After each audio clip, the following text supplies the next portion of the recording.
Hello, my name is Fraser Simons. This is my channel Springboard Thought, where I talk about books and sometimes movies. I'm going to be talking about a book that just came out on the 21st, strangely, Hollow Bamboo by William Ping. I say strangely because books usually come out on Tuesdays. I think I have the release date correct, but I don't know. This is what's listed in Goodreads and Amazon, so presumably you can order this book right now. If not, maybe it comes out tomorrow. We'll see. This is a Chinese-Canadian story written by William Ping, who is a self-insert in the novel as William Ping as well. So it gets pretty interesting, actually. He is, at the beginning at least, going to his girlfriend's gathering. It might be Chinese New Year, if I'm remembering correctly, at a restaurant in Newfoundland where this primarily takes place. He's very overly concerned with giving the wrong impression to her parents / grandparents. He is not merely, I say merely because that's what he uses in the book, but he considers him to be more of a white person than a Chinese person because of his presentation. Like he doesn't say that he's white passing, he says that he's just white, basically. He doesn't know much about his heritage, he's pretty disconnected from it, but he's lived in a family of that heritage for a while and so kind of understands racism, microaggressions, and things like that. So he's straddling both cultures, basically.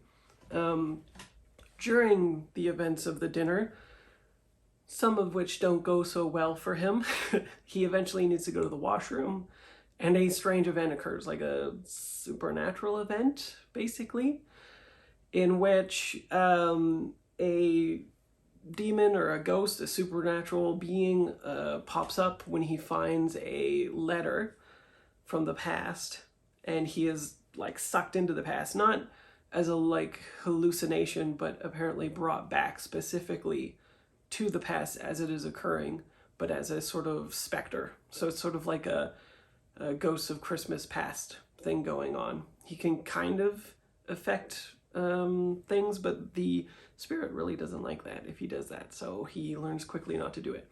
But primarily, this then segues into the story of his great-grandfather, who is seminal in the community of Newfoundland.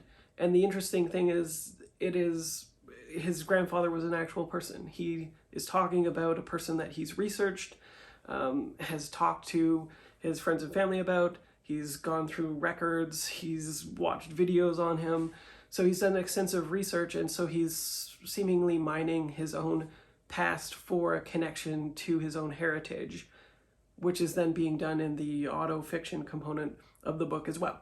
So it's very interesting. It goes from kind of zany, millennial odd humor at the beginning to a pretty serious account and methodical account from each year that the grandfather is there, and it's a series of, as you might expect, pretty serious occurrences with racism and his dealing with having to circumvent the law to even be on the island and in Canada. And he's left behind a wife and a child, and things are not what they were purported to be. So it's sort of like an interrogation of the Canadian dream versus the American dream. You can kind of think of it like that. A wide cast of characters are brought in. It's very well realized. It's very, I would still characterize it as historical genre fiction in terms of prose and character work and stuff like that. But it's definitely operating at a level higher than commercial fiction, I think. So maybe upmarket would be the best thing for it.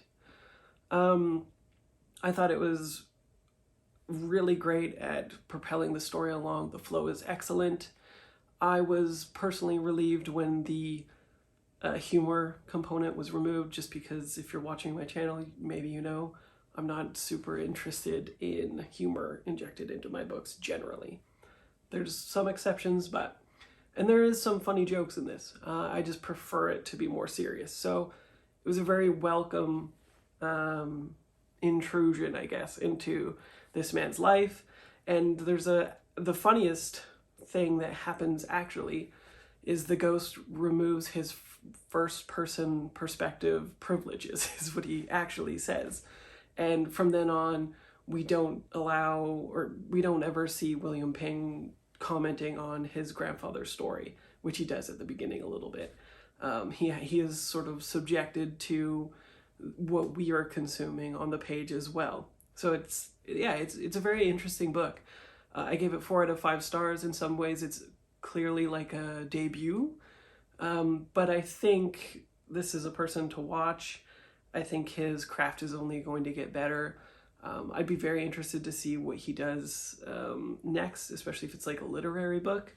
I hope this does really well. It's a fantastic can-lit. I can't recommend it enough. If anything about what I was saying piques your interest, I think that he has done his due diligence. He is doing something really fascinating, like this weird crossover between fiction, autofiction, metafiction.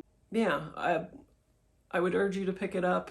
As always, your thoughts are welcome in the comments, and I will see you next video.